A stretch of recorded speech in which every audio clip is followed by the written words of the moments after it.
Hello, welcome back to our channel. तर आज मी बनवणार आहे म्हैसूर बोंडा, जे वरून क्रिस्पी व आतून खूप सॉफ्ट असतं. म्हैसूर साईडला हे खूप फेमस आहे. तर मी आज ही रेसिपी तुमच्यासोबत शेअर करणार आहे. तर तुम्ही असेच माझ्याशी कनेक्ट राहा व आता मी रेसिपीला सुरुवात करते. म्हैसूर बोंडा बनवण्यासाठी मी इथे 1 वाटी मैदा घेतलेला आहे व त्यापेक्षा एका छोट्या वाटीने दही व 4 टेबलस्पून तांदळाचं पीठ, त्यानंतर थोडेसे जिरे, कट करून कढीपत्ता, कट करून मिरची, चवीनुसार मीठ व 1 टेबलस्पूनपेक्षा कमी सोडा घेतलेला आहे. आता मी एका भांड्यामध्ये दही घेते.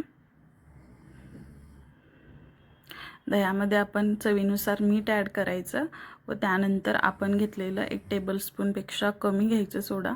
तर 1 टेबलस्पूनपेक्षा कमी सोडा घेतलेला आहे. तुमची जर क्वांटिटी जास्त असेल तर तुम्ही जास्त घेऊ शकता. तर आपण हे तिन्ही छान असं फेटून घ्यायचं. दह्यामधले सर्व गुठळे फुटले पाहिजेत. तर तुम्ही बघू शकता छान फेटल्यानंतर यामध्ये बबल्स तयार होतात दह्यामध्ये. तर बबल्स तयार झालेत. आता आपण यामध्ये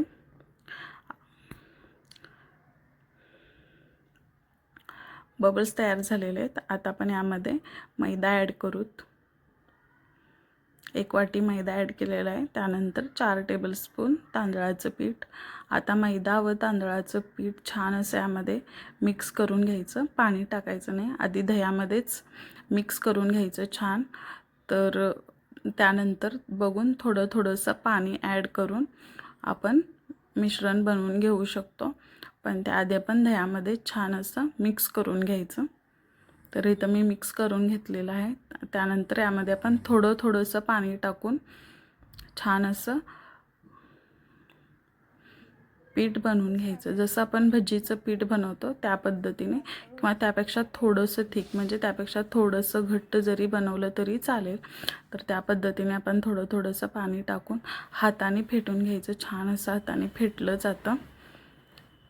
तर सर्व गुठळ्या वगैरे फोडून घ्यायचे व एकाच डायरेक्शनमध्ये छान फेटून घ्यायचं, स्मूथ बनवून घ्यायचं. तर माझं इथं पीठ झालेलं आहे छान. तर आता आपण यामध्ये जिरे ॲड करून घेतलेले आहेत. त्यानंतर आपण कट केलेलं कढीपत्ता व कट केलेली मिरची ॲड करायचं आहे. त्यानंतर परत एकदा मिश्रण छान फेटून घ्यायचं 5 ते 10 मिनिट. जेवढं आपण मिश्रण फेटेल तेवढे आपले बोंडे छान बनतील व एकदम हलके होतील. त्यामुळं छान असं फेटून घ्यायचं 5 ते 10 मिनिट.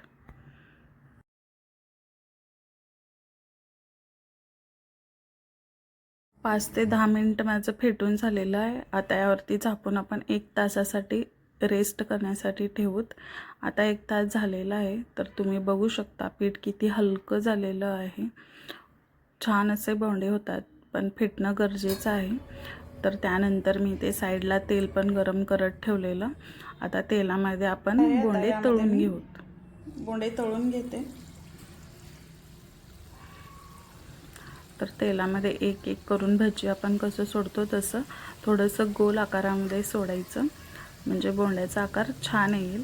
एक करून आपण छान हलक्या हाताने आपण बोंडे तळून घ्यायचं. जास्त करायचं नाही, हलक्या हाताने, एकदम हलक्या हाताने बोंडे तळून घ्यायचं. लालसर कलर येईपर्यंत छान मीडियम फ्लेमवरती तळून घ्यायचं. तर बोंडे आपले तळून झालेले आहेत. किती छान असं कलर आलेला आहे बघू शकता. तर मी आता एका प्लेटमध्ये काढून घेते. अजिबात तेल पकडत नाही, तेल राहत नाही त्यामध्ये. तर आपले बोंडे तयार झालेले आहेत. तुम्ही हे बोंडे खोबऱ्याच्या चटणीसोबत, सॉससोबत मुलांना, किंवा टोमॅटोच्या चटणीसोबत, कशासोबतही खाऊ शकतात. खूप छान टेस्टी लागतात. तुम्ही एकदा नक्कीच ट्राय करा. व तुम्हाला माझे व्हिडिओ आवडत असतील तर लाईक, शेअर व सबस्क्राईब करा.